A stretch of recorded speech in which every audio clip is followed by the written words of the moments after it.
तीनों ने मिला के करना है 50 मेरे 50 तेरे और 1.5 करोड़। यार 1.5 नहीं करना है तो फिर 2 करोड़ से करो। यही बातें होती है ना। अबे मजा बिजनेस का जब ही आएगा जब कम से कम कितने 2 करोड़।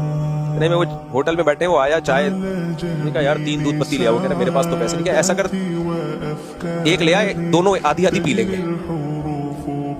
दोनों क्या कर लेंगे आधी आधी। वो चला गया फिर पाते हैं यार 2 में आजकल कुछ नहीं होता। करना है तो किससे करो 3 करोड़ से करो। ऐसी बातें चल रही। वो आया पराठा चीज वाला पराठा इतने का चीज वाला नहीं सादा लिया।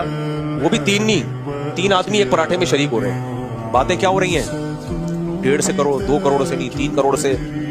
आखिर में पैसे मांगने आया तो पैसे ही नहीं निकल रहे जेब से। वो कह रहे तुम कम वक्त तो पाते तो 3 करोड़ 4 करोड़ 18 करोड़ की कर रहे हो।